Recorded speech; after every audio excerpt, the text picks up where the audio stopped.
అంతా మా వదినే చేసింది మేడం. వచ్చిన దగ్గర నుంచి మా అమ్మా నాన్నలు శత్రువుల్లా చూసేవారు.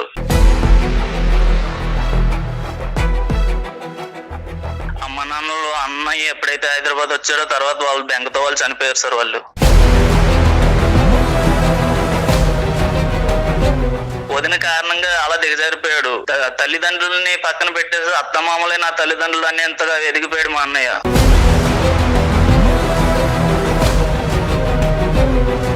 మీ ఆవిడ చెప్తేనే వింటాను, మా ఆవిడ చెప్పింది కాబట్టి ఇన్వెస్ట్ చేశాను, ఇప్పుడు మా ఆవిడ మాట్లాడద్దు కాబట్టి తమ్ముడితో మాట్లాడలేదా?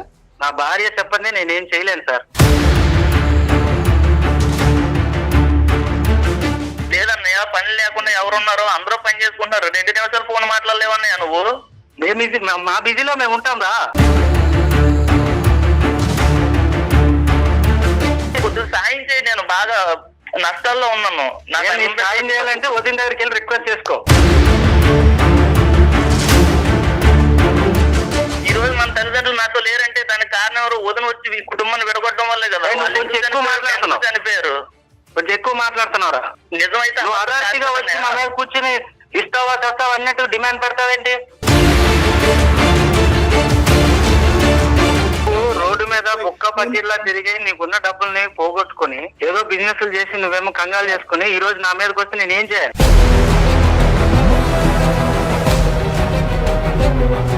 చూడదు సార్, అసలు వదినంటే తల్లితో సమానం అంటారు. ఈ రోజు కూడా నన్ను కొడుకులా చూడలేదు సార్ తను. అన్న కావాలి కానీ వదిన వద్దంటున్నారు మీరు. మీకంటూ ఒక రక్త సంబంధం గానీ ఒక ప్రేమ గానీ అలాంటివి ఉండవండి?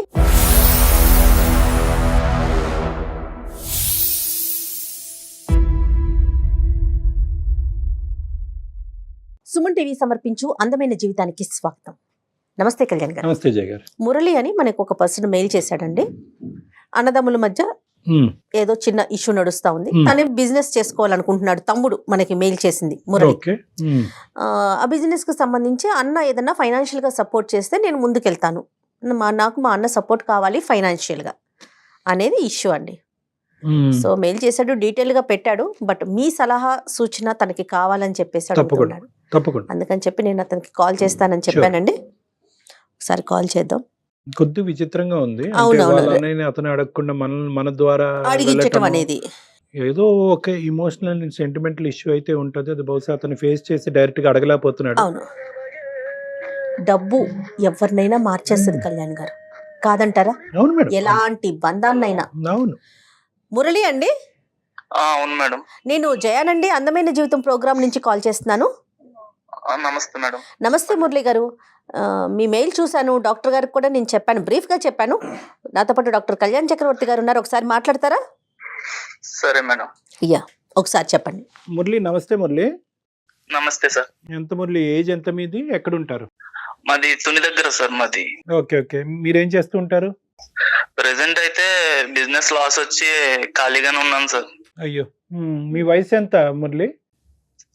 నా వయసు 23 సార్. ఇప్పుడు ఎక్కడ? ఇప్పుడు ప్రెసెంట్ తుని నుంచే మాట్లాడుతున్నారా? లేదు సార్, మా హైదరాబాద్ వచ్చాను సార్ మా అన్నయ్యని కలవడానికి. అన్నయ్యని కలవటానికి ఏంటి సమస్య ఏంటి మురళి? మాకు అమ్మ నాన్న అన్నయ్య నేను చెల్లి ఉండేవాళ్ళం సార్. అమ్మా నాన్నలకి నాకంటే చెల్లి కంటే కూడా అన్నయ్యనే బాగా ప్రేమగా చూసుకునేవారు సార్. ఎప్పుడైతే అన్నయ్యకి పెళ్లి జరిగిందో అమ్మా నాన్న పక్కన పెట్టేశాడు సార్. అన్నయ్య పక్కన పెట్టేశాడు. వదిన మాటలు విని అమ్మా నాన్నలు ఇంక దూరం పెట్టేసి హైదరాబాద్ వచ్చేసాడు సార్. హైదరాబాద్ వచ్చిన తర్వాత ఉన్న ఒక్క ఇల్లు ఆధారం ఆ ఇల్లు ఒకటే ఉండేది సార్. ఊర్లో ఉండేదా? అవును సార్. వదిన బలవంతం మీద నాకు అప్పులు ఉన్నాయని చెప్పి మాతో ఇంకా ఏదోలా సంతకం చేయించేసుకుని ఇల్లు అమ్మేశారు సార్. అప్పట్లో ఇల్లు అమ్మేయటం కూడా జరిగిపోయింది సార్. అప్పట్లో ఆ ఇల్లు 10 లక్షలు వచ్చింది సార్. అప్పట్లో 10 లక్షలు అంటే చాలా ఎక్కువ సార్ అది. ఇప్పుడు దాని ఇల్లు వాల్యూ 3.5 కోట్లు 4 కోట్ల దగ్గరలో ఉంటుంది సార్ అది. ఇప్పుడు వదిన మాటలు విని అమ్మా నాన్న శత్రువుల్లా చూసారు సార్. అంటే మీ వయసు కూడా చిన్నది, మీకు అర్థం కాలేదేమో పరిస్థితి ఏంటి అనేది. మనకున్న ఏకైక ఆధారం వెళ్ళిపోతుంది చేతుల్లోంచి అనేది మీకు అర్థం కాలేదు.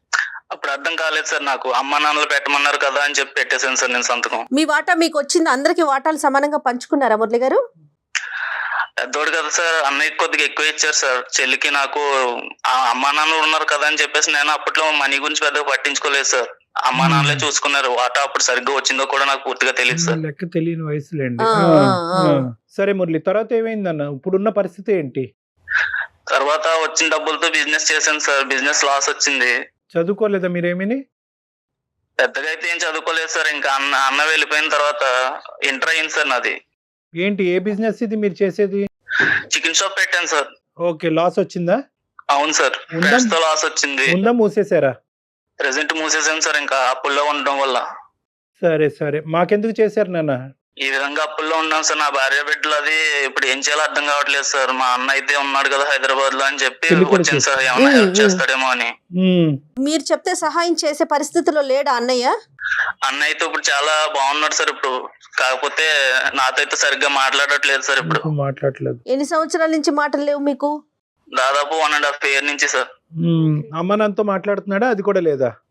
అమ్మ నాన్నలు అన్నయ్య ఎప్పుడైతే హైదరాబాద్ వచ్చాడో తర్వాత వాళ్ళు బెంగతో వాళ్ళు చనిపోయారు సార్. వాళ్ళనైతే అన్నయ్య వచ్చిన తర్వాత అంత అమ్మ నాన్న ఎలా ఉన్నారని కూడా ఏ రోజు అడగలేదు సార్ నా ఫోన్ చేసి. సిస్టర్ పెళ్లి అయిపోయిందా? అమ్మ నాన్న చనిపోక ముందే అయ్యిందా? సిస్టర్ పెళ్లి అయితే అమ్మ నాన్నలు ఉండగానే అయింది సార్. కాకపోతే వాళ్ళకి కూడా పెద్ద ఏమీ లేదు సార్. వాళ్ళకి కూడా సిస్టర్ పెళ్లి అయితే చేసాం కానీ డెలివరీకి ఎవరైనా సరే ఏడపిల్లైనా సరే అమ్మ నాన్నలు ఇంటికి వచ్చి పుట్టింటితో చేసుకుంటుంది కదా. ప్రసవం అవుతుంది. కానీ ఆ పరిస్థితుల్లో నేను లేను సార్. స్తోమత కూడా నాకు లేదు చేయించే స్తోమత. అన్నయ్య చెల్లిని కూడా పట్టించుకోడండి? ఏంటి మేడం? అన్నయ్య చెల్లి గురించి కూడా చూడరా? లేదు మేడం, చెల్లి ఉన్నదన్న సంగతే మర్చిపోయాడు అన్నయ్య. అయ్యయ్యో, అసలు ఏంటి కారణం ఏంటంటారు? మీరేమనుకుంటున్నారు? మొత్తం అంతా మా వదినే చేసింది మేడం. వచ్చిన దగ్గర నుంచి మా అమ్మా నాన్నలు శత్రువుల్లా చూసేవారు. మా వదిన మాటలు విని మా అన్నయ్య ఇంకా మా అమ్మా నాన్నలు నెగ్లెక్ట్ చేస్తాడు బాగా అని. వదినే కారణం అంటారా, లేదంటే వదిన కారణానికి చూపెట్టి మీ బ్రదరే ఇలాగా దిగజారాడా? లేదండి, వదిన కారణంగా అలా దిగజారిపోయాడు. తల్లిదండ్రుల్ని పక్కన పెట్టేసి అత్తమామలే నా తల్లిదండ్రులు అని ఎంతగా ఎదిగిపోయాడు మా అన్నయ్య.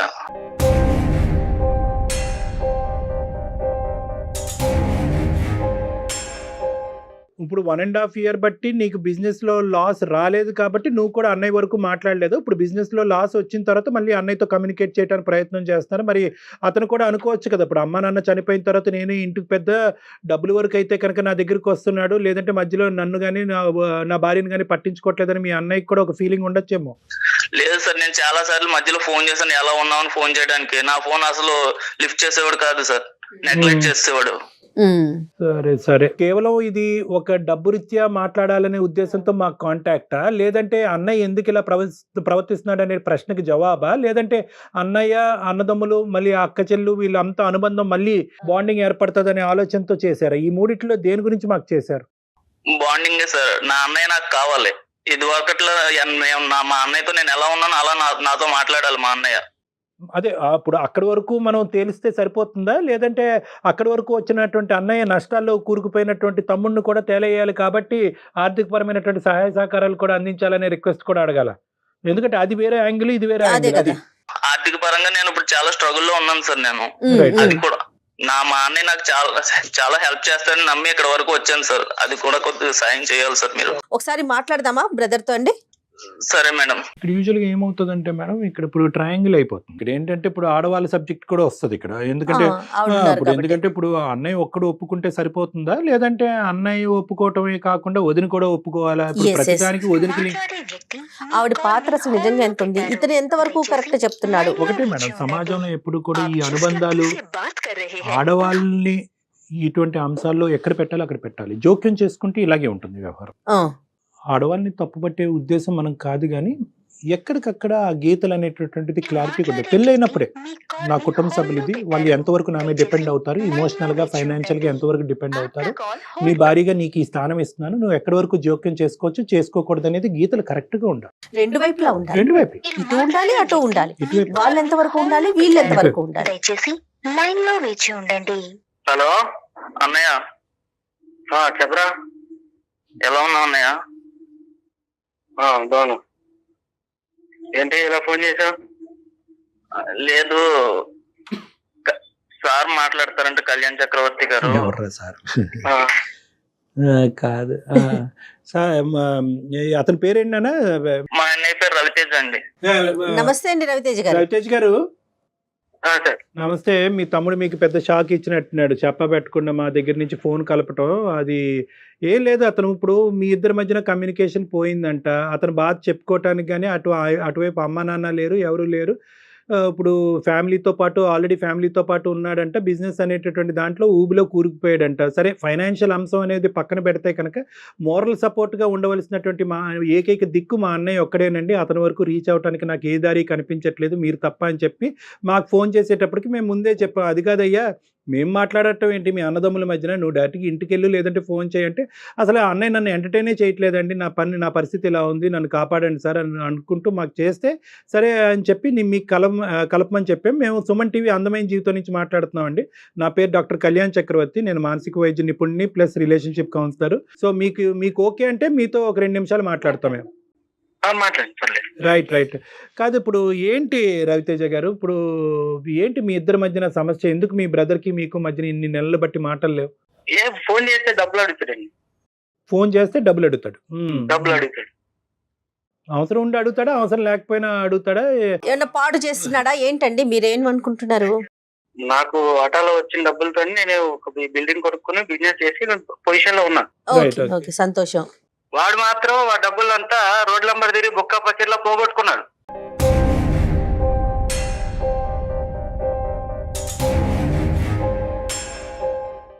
వాడికి అవసరం వచ్చినప్పుడల్లా ఫోన్ చేస్తుంటాడు, అందుకే ఫోన్ లిఫ్ట్ చేయడం మానేసా. రైట్. సో ఓన్లీ డబ్బులకే మీ బ్రదర్ ఫోన్ చేస్తాడంటారు మీరు? అంతే కదండి, పొజిషన్ లో నేను ఉన్నాను కాబట్టి నన్ను అడగడానికి ట్రై చేస్తున్నాడు. ఆర్థిక లావాదేవీలు తప్ప ఇంకేమీ లేదండి? మీకు ఒక సిస్టర్ కూడా ఉన్నట్టున్నారు రవితేజ గారు? అవునండి. ఆవిడతో కమ్యూనికేషన్ ఎలా ఉంది మీది? సిస్టర్ ఉన్న సంగతే మర్చిపోయాడండి ఆయన. కాదు, ఆవిడతో కమ్యూనికేషన్ ఉందా? మీ సిస్టర్ తో కమ్యూనికేషన్ ఉందా రవితేజ గారు మీకు? అప్పుడప్పుడు మాట్లాడుతుంటాను. అప్పుడప్పుడు, అక్కడ కూడా అప్పుడప్పుడే, ఇక్కడ అసలు లేదు. మరి ఆవిడ కూడా అప్పుడప్పుడు డబ్బులు అడుగుతారని మాట్లాడతారా? మీరు దేనికి మాట్లాడతారా? ఆవిడతో కూడా కట్ అయిపోయిందిగా. కట్ అయిపోవడం అంటే కాదండి, ఎప్పుడైనా మేము ఖాళీ ఉన్నప్పుడు వాళ్ళు కనిపించినప్పుడు చేసినప్పుడు మేము మాట్లాడుతూ ఉంటాం. Right sir, right. మరి ఇప్పుడు ఈ అబ్బాయి ఏంటి వ్యసనాలు బానిస పడ్డాడా, లేదంటే తెలివి తక్కువగా ఇన్వెస్ట్మెంట్స్ చేస్తున్నాడనా? ఎందుకు ఇతని మీద మీకు అంత కోపం? వాడికి బాధ్యత అనేది లేదండి. రైట్. మరి బాధ్యత చెప్పేవాళ్ళు ఎవరు? తనకే తెలుసుకోవాలి, తన భార్య చెప్పాలి. భార్య బాధ్యతలు చెప్పాలి. ఓకే, మరి మీ భార్య గారు ఏమంటున్నారు ఈ వ్యవహారంలో? నా భార్య నాకు వచ్చిన డబ్బుల్ని జాగ్రత్త పరచమని ఆమె చెప్పింది. రైట్. ఓకే. ఆమె చెప్పినట్టుగా నేను ఇన్వెస్ట్మెంట్ పెట్టుకున్న, బిల్డింగ్ కొనుక్కున్నా, ఈరోజు హ్యాపీగా ఉన్నాను. వెరీ గుడ్, సంతోషం. కానీ మన ప్రయాణంలో మన రక్త సంబంధికులు ఎలా ప్రయాణిస్తున్నారని చూడటం అనేది బేసిక్ రెస్పాన్సిబిలిటీ కదండి, కాదా? అవును సార్, కరెక్టే. కానీ మా బిజీలో మేము ఉన్నాం కదా సార్. బిజినెస్ వేరు, బాధ్యత వేరు కదండి. బిజినెస్ అనేది ఎందుకు ఉన్నారు? బిజీగా ఉండాలి, మేము అది కూడా కోరుకుంటున్నాము. మీరు సంపాదించాలి, మీ కుటుంబాన్ని చూసుకోవాలి, మీ అన్నదమ్ముల్ని చూసుకోవాలి, వాళ్ళ అవసరాలు తీర్చాలి. ఏమన్నా అవసరం మీకు వీలుంటే, మీకు అవకాశం ఉంది కాబట్టి ఈ అబ్బాయి అడుగుతున్నాడు. మీకు నిజంగా అవకాశం లేకపోతే కనుక, మీకు ఏ దిక్కు దివానా లేనటువంటి పరిస్థితిలో మీరు ఉంటే కనుక మిమ్మల్ని వచ్చి ఎందుకు అడుగుతాడు? మీరు ఆధారంగా కనిపిస్తున్నారు కాబట్టి అడుగుతున్నాడు. ఆధారంగా కనిపించినా నా భార్య చెప్పండి నేనేం చేయలేను సార్. ఆవిడ మాట నమ్మి నేను ఇన్వెస్ట్మెంట్ పెట్టాను, బిల్డింగ్ కొనుక్కున్నాను, ఈరోజు ఈ పొజిషన్ లో ఉన్నాను. ఆవిడ మాటలు నమ్మాను కాబట్టి. అది కాదనట్లేదు. మొత్తం జీవితం అంతా మీ బిల్డింగ్ చుట్టూరే ఉన్నట్టుంది సార్. అది కాదు, ఇప్పుడు మీ ఆవిడ చెప్తేనే వింటాను, మా ఆవిడ చెప్పింది కాబట్టి ఇన్వెస్ట్ చేశాను, ఇప్పుడు మా ఆవిడ మాట్లాడద్దు కాబట్టి తమ్ముడితో మాట్లాడలేదా? అలా కాదండి, అలా ఏం లేదు. మరి ఏమంటారు? ఇప్పుడు మీ అబ్బాయిని ఇంత దూరం పెట్టడం అనేటటువంటి దాని వెనకట్ల మీ ఆలోచన ఒకసారి చెప్పండి. మీరు చిన్నప్పటి నుంచి పెరిగారు, తల్లిదండ్రులు మిమ్మల్ని ఒక స్థాయి వరకు తీసుకొచ్చారు. ఇప్పుడు వాళ్ళు చనిపోయిన తర్వాత వాళ్ళు పైనుంచి ఆలోచించేది ఒకటే, నా కొడుకు కూతురు బిడ్డలు ఎలా ఉన్నారు, కలిసిమెలిసి ఉన్నారా, కొట్టుకు సస్తున్నారా అన్నది ఆలోచన ఉంటుంది వాళ్ళకి, పైనుంచి చూసేటటువంటి తల్లిదండ్రులకి. మీరు ఇంటికి పెద్దగా మీరు ఆ బాధ్యత నిర్వర్తించాలనుకుంటున్నారా, నిర్వర్తించకూడదు అనుకుంటున్నారా? డబ్బులు లావాదేవీలు పక్కన పెట్టండి, మమకారం, ప్రేమ నిర్వర్తించాలనుకుంటే వదిలి వెళ్ళి రిక్వెస్ట్ చేసుకోమని చెప్తున్నానండి. మీ భార్య గాని, మీ తమ్ముడి భార్య గాని, మీ చెల్లెలి భర్త గాని అంతా మధ్యలో వచ్చారు కదా. మీ ముగ్గురు ఒక తల్లి కడుపులో నుంచి వచ్చినారు కదా. మీకంటూ ఒక రక్త సంబంధం గాని, ఒక ప్రేమ గాని అలాంటివి ఉండవండి. మధ్యలో వచ్చిన వాళ్ళ నిర్ణయాలే తీసుకోవాలి కాదనట్లా. కానీ మీ ప్రేమకు కూడా వాళ్ళ సలహాలు సూచనలు తీసుకోవాల్సింది. ఒక పాయింట్ నాకు అర్థం కావట్లేదండి. ఏంటండి? ఆవిడ పర్మిషన్ లేకుండా చేయడంట. కాదు సార్, ఒకటి ఇది నాకు అసలు అర్థం కావట్లేదండి. ఆవిడ పర్మిషన్ ఏంటండి? మీకు అధికారం లేదా? నా తమ్ముడిని కాపాడవలసింది చూసుకునేటటువంటి బాధ్యత అనేటటువంటి ఫస్ట్ డబ్బులు అంశం పక్కన పెట్టేసేయండి. డబ్బుల అంశం పక్కన పెట్టేసేయండి రవి గారు. ఇక్కడ డబ్బులు అనేటటువంటి అంశం కాదు. మీ మాట నాకు కొద్దిగా గాయపరిచింది. ఇక్కడ ప్రధానమైనటువంటి అంశం ఏంటంటే కనుక ఒక ప్రేమ, ఒక బంధుత్వం, ఒక మమకారం, ఒక రక్త సంబంధం ఇవేమి ఉండవండి. బిల్డింగ్ ఒకటే కనిపిస్తుందా మీకు? ఆవిడ బిల్డింగ్ అది కట్టించాము. కూడా మీ ఆస్తి పరంగా వచ్చి మీ డబ్బుల పరంగా వచ్చినటువంటి ఆలోచనని ఆవిడ ఏం చేశారంటే ఆవిడ ప్లాన్ ద్వారా కరెక్ట్ ఇన్వెస్ట్మెంట్ చేయించడం వల్ల మీరు ఒక స్థాయిలో ఉన్నారు. ఎవరు సంపాదించిన డబ్బులండి? నేను పచ్చిగా మాట్లాడితే ఎవరు సంపాదించిన డబ్బులు? మీ తల్లిదండ్రులు సంపాదించేటటువంటి డబ్బులే కదా. ఆ డబ్బులతోనే కదా మీరు ఈరోజు ఒక స్థానంలోకి వచ్చారు. ఆ తల్లిదండ్రులు సంపాదించినట్టు ఆ తల్లిదండ్రులు ఎవరైతే ఉన్నారో వాళ్ళు ఎందుకు సంపాదించారు? లేకపోతే మీరు అందరూ సెటిల్ అయ్యి బాగా ఉండాలని చెప్పి. నేను డెవలప్ అయింది కదా సార్, వాడి డబ్బులను వాడు పాడు చేసుకున్నాడు. ఎవరండి? తెలివితేటలు అతను ఒకలాగా ఉండవు కదండి. అతని తలరాత ఎలా ఉంది, మీ తలరాత ఎలా ఉందండి? మన 5,000 ఒకలాగా ఉన్నాయా? నేనేం చేయాలి సార్? నేను బాగా ఇప్పుడు నాకు బాధ్యతలు నేను నాకు పిల్లలు ఉన్నారు. వాళ్ళ రవితేజ గారు మీకు ఎంతమంది పిల్లలండి? ఇద్దరండి. ఓకే, వాళ్ళిద్దరు ఎప్పటికీ కలిసి ఉండాలని కోరుకుంటారా? ఎవరి దారి వాడిదేనా? ఓన్లీ డబ్బులు అవసరం అయితేనే నువ్వు వాళ్ళు తలుపు తడతావంట. మిగతా టైంలో అసలు వాళ్ళ ఇంటికి వెళ్ళవంట. వాళ్ళ వదిలికి గౌరవం ఇవ్వంట. ఇప్పుడు సంవత్సరం తర్వాత ఫోన్ చేశాడు, అన్నయ్య బాగున్నా, పిల్లలు బాగున్నారా, వదిలి బాగుందని మాట్లాడేది లేదు, అడిగేది లేదండి. డబ్బులు కావాలి కాబట్టి ఫోన్ చేశాడు. ఏ మురళి, దీనికి నీ సమాధానం ఏంటి మురళి? లేదు సార్, నేను ఫోన్ చేసిన ప్రతిసారి కాల్ లిఫ్ట్ చేయడు సార్. అసలు ఫోన్ ఎత్తాడు. సర్లే, ఎలా మాట్లాడతాను సార్ నేను? ఫోన్ చేసిన ప్రతిసారి డబ్బుల కోసం అనుకుని ఫోన్ కట్ చేసేస్తాడు. లేదన్నయ్య, పని లేకుండా ఎవరున్నారు? అందరూ పని చేసుకుంటున్నారు. 2 నిమిషాలు ఫోన్ మాట్లాడలేవన్నయ్య నువ్వు. మా బిజీలో మేము ఉంటాం రా. ఫోన్ ఎదురు చూస్తుంటామా? 2 నిమిషాలు డబ్బులు డబ్బులు డబ్బులు అంటే డబ్బులేనా చెట్లు కాస్తున్నాయా? డబ్బులు చెట్లు కాస్తున్నాయి నేను అనలేదన్నయ్య. మరి కొద్దిగా సాయం చేయి, నేను బాగా నష్టాల్లో ఉన్నాను. సాయం చేయాలంటే వదిన దగ్గరికి వెళ్ళి రిక్వెస్ట్ చేసుకో. వదిన అడగాల్సిన పని నాకే. నేను ఏమన్నా అడగాలనుకుంటే నిన్ను అడుగుతా. వదిన అడగడానికి నామోసియా? తల్లి లాంటిది కదా. నీకేమైంది? ఈ రోజు మన తల్లిదండ్రులు నాతో లేరంటే దానికి కారణం ఎవరు? వదిన వచ్చి ఈ కుటుంబాన్ని విడగొట్టడం వల్లే కదా. కొంచెం ఎక్కువ మాట్లాడుతున్నావు. చనిపోయారు. కొంచెం ఎక్కువ మాట్లాడుతున్నారా?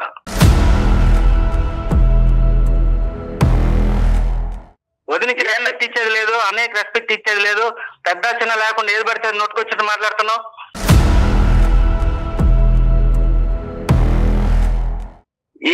డబ్బులు సహాయం కోరినప్పుడు రిక్వెస్ట్ నిజమైతే నువ్వు అదార్తిగా వచ్చి మా మీద కూర్చుని ఇస్తావా చేస్తావా అన్నట్టు డిమాండ్ పెడతావేంటి?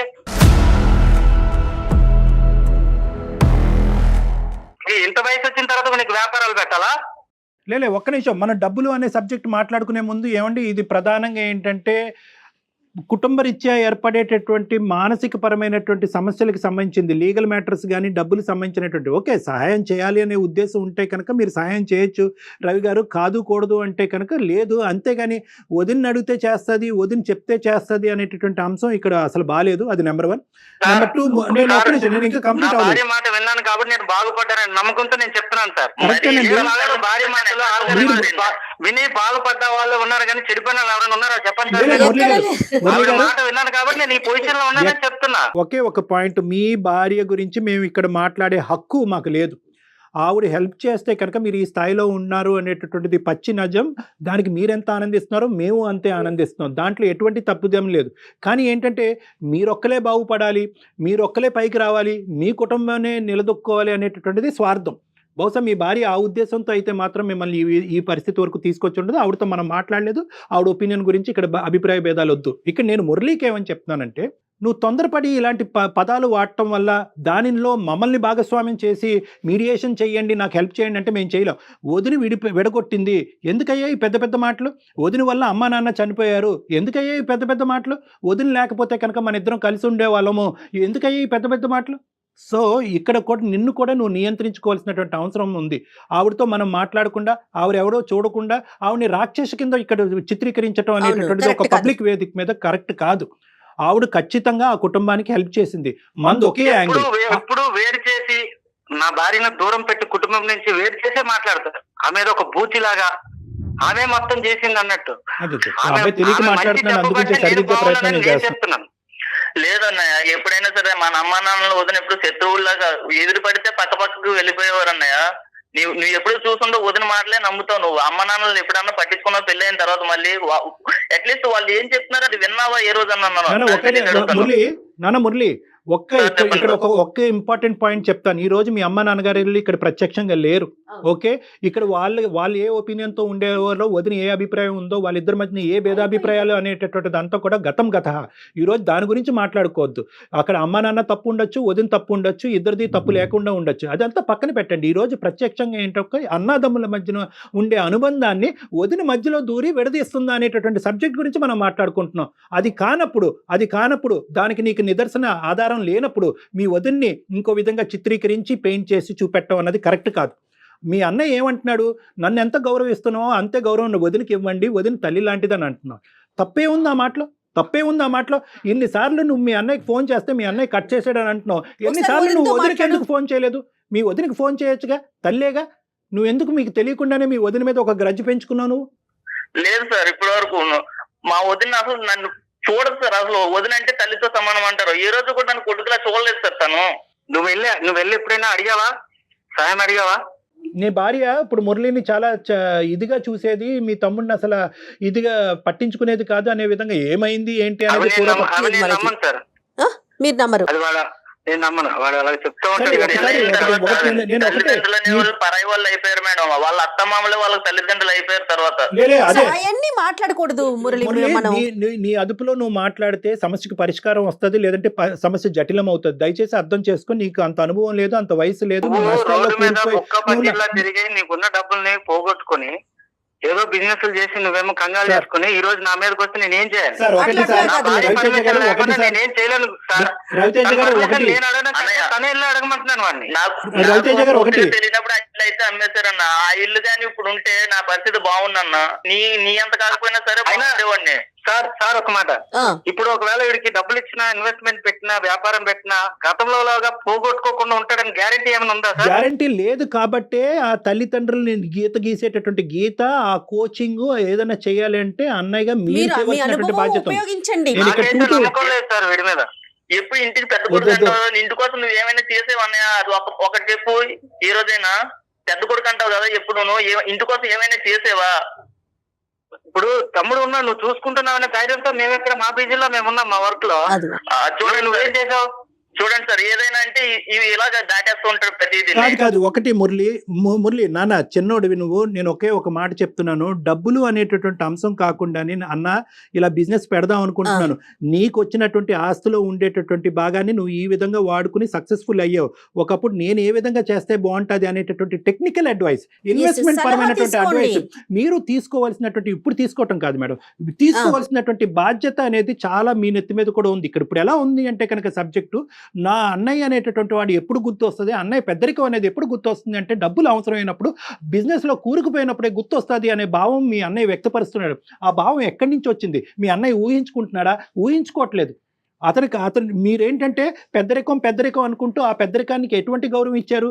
అతని భార్యని నిలదీశారు, ఆ భార్య మీద అనవసరమైనటువంటి అబండాలు వేశారు, కుటుంబాన్ని విడదీసింది, తల్లిదండ్రులని చంపేసింది అనేటటువంటి మాటలు మాట్లాడుతూ ఈరోజు ఏ విధంగా అతను ఈ సిచ్యువేషన్ ని రెక్టిఫై చేయగలడు? అన్న కావాలి కానీ వదిన వద్దంటున్నారు మీరు. ఇక్కడ ముఖ్యంగా ఏంటంటే, వదిన ద్వారా రాయబారం చేయాలా అన్నయ్య దగ్గరికి వెళ్ళటానికి? వదిన అడిగితే అన్నయ్య డబ్బులు ఇస్తాడా? వదిన అడిగితే కనుక అన్నయ్య వచ్చి నాకు ప్రేమ పంచిస్తాడా అనేటటువంటి అంశాలను నేను ఖండిస్తున్నాను. అది కూడా కరెక్ట్ కాదు. కానీ ఇక్కడ ఏంటంటే, ఆవిడ మనసు కూడా ఒక ఆడదానిగా ఆవిడ మనసు కూడా ఎక్కడో గాయపడింది. అది చల్లార్చేటటువంటి ప్రయత్నం చేయకుండా అగ్గికి ఆర్జం పోసేటటువంటి విధంగా నువ్వు కూడా మాట్లాడితే కనుక ఆవిడకి పాత జ్ఞాపకాలన్నీ గుర్తొస్తాయి. నువ్వు ఆ ఒడ్డున ఉంటావు, ఈ అన్నయ్య ఈ ఒడ్డున ఉంటాడు, మీరిద్దరికి. అంటే నేనేమంటున్నానంటే, ఇక్కడ ఎవరో ఒకరు మీడియేషన్ కావాలి, ఎవరో ఒకరు మంచితనం కావాలి, ఎవరో అర్థం చేసుకునేటటువంటి విధానం కావాలి. ఆ కీలక పాత్ర ఇక్కడ పోషించేది అదృష్టమో దురదృష్టమో ఆ వదినే అయ్యింది. సో నేనేమంటున్నానంటే, ఇద్దరికీ బాధ్యత ఉంది. ఇప్పుడు నాకు కావాల్సింది ఏంటంటే, రవితేజ గారు ఒక్క చిన్న మాట చెప్తాను, మీరు నాకు చెడ్డగా అనిపించట్లేదు, ఆ అబ్బాయి నాకు చెడ్డగా అనిపించట్లేదు. కేవలం మనస్పర్ధలు, ఆ పాత జ్ఞాపకాలు గుర్తు తెచ్చుకుని ఈ అబ్బాయి మనసులో తల్లిదండ్రులను విడదీసింది, కుటుంబాన్ని విడదీసింది, తల్లిదండ్రులు చంపేసింది అనేటటువంటి విధంగా ఈ అబ్బాయి మనసులో ఒక చేదు బీజం పట్టడం వల్ల ఈ అబ్బాయి ఇలా అయిపోయాడు. సో నేను అనేది ఏంటంటే, మీరు ఫస్ట్ ఆఫ్ ఆల్ ఒక పెద్దరికం తీసుకుని మీ భార్యకి సముదాయించి ఆవిడికి నచ్చజెప్పి ఈ అబ్బాయితో ఫస్ట్ వీళ్ళిద్దరిని మాట్లాడించుకోండి. మీరే అంటున్నారు కదా తల్లి బిడ్డలు లాంటి వాళ్ళు వీళ్ళిద్దరు అని చెప్పి, మీరే అంటున్నారు. ఆ సందర్భాన్ని మీరే కల్పించండి. ఏమే ఆడేదో తెలియక మాట్లాడుతున్నాడు, డబ్బు అనే అంశం పక్కన పెట్టేయండి. ఇస్తే ఇవ్వండి, బాగుపడతాడు, లేదంటే లేదు, అది పక్కన పెట్టండి. మానవ సంబంధాలండి. మానవ సంబంధాలు అనేటటువంటిది వ్యాపారం కాదు. బహుశా మీరేంటంటే ప్రతి అంశంలో డబ్బు, బిజినెస్, నష్టం, కష్టం అనేటటువంటి ఈ అంశాలు మాట్లాడటం వల్ల మీ ఇద్దరి యొక్క సంబంధం కాస్త బిజినెస్ సంబంధం అయిపోయి అతను అన్న నాకు కడుపు నొప్పి వస్తుంది, తలనొప్పి వస్తుంది అని చెప్పుకోవడానికి కూడా దిక్కులేనటువంటి పరిస్థితి అయిపోయింది ఈరోజు. సో కాబట్టి డబ్బు అనేటటువంటి అంశం పక్కన పెట్టి అసలు మీరు మీ భార్య గారు, ఇతను, వీళ్ళందరూ వీలవుతే కనుక మీ చెల్లెలు వీళ్ళందరూ కూడా ఒకరోజు కూర్చుని మీ అందరి మధ్యన ఉన్న డిఫరెన్సెస్ క్లియర్ చేసుకోండి. నా ప్రయత్నం నేను చేస్తాను, కానీ తను కూడా వదిలిని రిక్వెస్ట్ చేయాలి. తప్పకుండా చూడండి సార్, ఇంతవరకు చెప్పినా సరే మరి ఇంతలా మురళి అలా కాదు మురళి, నీకన్నా పెద్ద ఆవిడ. ఇప్పుడు అమ్మ లేదు, అమ్మ తిడితే ఒక మాట ఏదన్నా అంటే ఒప్పుకోరు. ఒకటి జాగ్రత్త అట్లా గుర్తుపెట్టుకోండి మురళి, ఒకటి జాగ్రత్త గుర్తుపెట్టుకో. నీ బిజినెస్ లో కానీ నువ్వు ఇంకా చిన్నపిల్లవాడు ఫ్యూచర్ లో వెళ్ళేటటువంటి విధాన మార్గాల్లో కానీ ఆవేశం అనేటటువంటిది అస్సలు పనికిరాదు. మీ అన్నయ్య ఈ రోజు ఏమంటున్నాడు, నా దగ్గరికి రావద్దు, నాతో మాట్లాడొద్దు అని అన్నాడు. గాయపడినటువంటి వదినికి నీకు మధ్యన ఉండేటటువంటి ఒక బాండింగ్ రిలేషన్షిప్ అనేది మళ్ళీ ఏర్పడితే కనుక నేను కంఫర్టబుల్ జోన్లోకి వస్తాను. అప్పుడు నీకు కూడా నేను హెల్ప్ చేయడానికి ముందుకు రాగలను. అంతేగాని మా ఇంట్లో పెంట పెట్టుకుని, మా ఇంట్లో మా ఆవిడతో గొడవ పెట్టుకుని నీ దగ్గరకు వస్తే కనుక నేను రోడ్డు మీద పడతాననే ఉద్దేశాన్ని అతను చెప్తున్నాడు. ప్యాచప్ చేసుకోవాలి కదా మురళి. సమస్య ఎక్కడైనా ఉంటుంది. మీరు చిన్నవాళ్ళు, అమ్మా నాన్న లేరు, అన్నని వదిలిని అమ్మా నాన్నగా భావించండి. ఈ రోజు ఈ వేదిక మీద కూర్చుని ఏమయ్యా పెద్దోడివి, నీకు బాధ్యత లేదా, మీ ఆవిడతో గొడవ పెట్టుకుని మీ తమ్ముడికి హెల్ప్ చేయని నేను చాలా ఈజీగా చెప్పచ్చు. అప్పుడు రెండు కుటుంబాలు పెంట అవుతాయి. నీ జీవితం పాడైంది, బిజినెస్ పరంగా అతని జీవితం కూడా పాడవుతుంది. అది కరెక్ట్ కాదు. ఈ రోజు నేనేమంటున్నానంటే ఎక్కడ గౌరవం ఇవ్వాలో అక్కడ గౌరవం ఇవ్వండి. అతను చేసేటటువంటి ప్రయత్నం అతను చేస్తాడు, మీ బ్రదరు. అదే విధంగా ఏంటంటే వదిన ఈజ్ ఈక్వల్ టు తల్లి అనేటటువంటి పాత జ్ఞాపకాలన్నీ తీసేసి ఆవిడకి ఇవ్వాల్సినటువంటి గౌరవం మీరు ఇవ్వండి. మొత్తం అంత సద్దుమనం కాకపోతే నన్ను వచ్చి అడగండి. మురళి వింటున్నారా? ఒక మెట్టు తగ్గాల్సిన అవసరం ఇప్పుడు మీ దగ్గరే ఉందండి. సార్ వాళ్ళు వదిలిని రిక్వెస్ట్ చేయలేనుడు రేపు పొద్దున డబ్బులు ఇచ్చి నమ్మకంగా జాగ్రత్తగా మళ్ళీ వ్యాపారం చేసుకుని మళ్ళీ బాగుపడతాడు నమ్మకం నేను చూడలేదు మేడం. అడగొచ్చు, ఓకే, భార్యకి ఇవ్వాల్సిన స్థానం భార్యకి ఇవ్వచ్చు, ఓకే. ఏదైనా సరే ఇంకా వదిన దగ్గరికే వెళ్ళాలంటే ఎలా మేడం?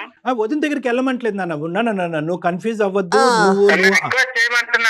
అతను ఏమంటున్నాడంటే అందరూ కలిసి ప్రయాణం చేయాలంటే అందరూ కలిసి ప్రయాణం చేద్దాం. కేవలం నాతో ఒక బంధుత్వం పెట్టుకుని వదిన్ని మళ్ళీ దూరం పెడతారు. ఆల్రెడీ ఇంతకు ముందు అయినటువంటి గొడవల వల్ల లెటెస్ట్ ట్రావెల్ టుగెదర్. నన్ను ఎంత బాగా అయితే నువ్వు కావాలి అని అనుకుంటున్నావు, ఈ కుటుంబంలో నీ వదిన కూడా ఒక భాగమే, ఆవిడ కూడా మనం రప్పించుకుందాం అనేటటువంటి విధంగా అతను చెప్తున్నాడు. రవితేజ, ఒకటి నాన్న, ఆ అబ్బాయి చిన్నపిల్లోడు, అనుభవాలు తక్కువ ఉన్నాయి. నీ బిజినెస్ పరంగా నష్టాలు రావటం వల్ల డిప్రెషన్లోకి వెళ్ళాడు. కాబట్టి ఎంత కాదనుకున్నా ఇంటికి పెద్దవాడిగా నీ భుజం మీద చాలా బాధ్యత అయితే ఉంది. అది సొంత అన్నదమ్ముల్ని మీరు చూసుకోకపోతే ఇంకెవరు చూసుకుంటారండి?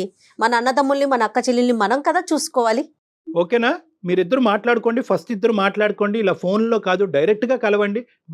మీ భార్యను కల్పించే ముందు ఫస్ట్ మీరిద్దరు ఎక్కడన్నా బయట ఎక్కడన్నా ఫస్ట్ కలిసి మీ ఇద్దరి మధ్యన ఉన్న డిఫరెన్సెస్ ఫస్ట్ క్లియర్ చేసుకున్న తర్వాత దయచేసి ఆవిడకి కూడా ఒక 2 మాటలు చెప్పి ఈ అబ్బాయిని మీ ఇంటికి తీసుకెళ్ళి అందరు కూర్చుని మాట్లాడుకోవటానికి ఒక ప్రయత్నం చేయండి. కూర్చుని మాట్లాడుకుంటే ఖచ్చితంగా రిజాల్వ్ అయ్యే సమస్య ఇది. ఓకేనా? మురళి గారు, మీరు కూడా అయిపోయినవి వదిలేసేయండి. జరిగిపోయినాయి. ఇంకా ఏం చేయాలి? ఎలా మాట్లాడితే అన్నయ్య, వదిన, మీరు, మీ చెల్లి అందరూ కలిసి ఉంటారు, అటువైపుగా ఆలోచించండి. సరే madam. Okay, all the best. Take care. Thank you Murali, thank you అండి. All the best. హ్యాపీగా ఉండండి, అందరూ సంతోషంగా ఉండండి. రైట్ సార్, చాలా సంతోషంగా అనిపించింది అండి. అంటే ఇద్దరు ఓకే ఆలోచనలోకి వచ్చారు. వెంటనే మారిపోతారా అనేది మనం చెప్పలేం, కానీ అట్లీస్ట్ ఆలోచిస్తే చాలు కదా. కళ్యాణ్ గారు, మానవ సంబంధాలు ఎంత అవసరం అండి. ఈ క్షణమే మనది కదా, మనందరికీ తెలిసిన విషయం. కరెక్ట్. థ్యాంక్ యూ అండి, నమస్తే.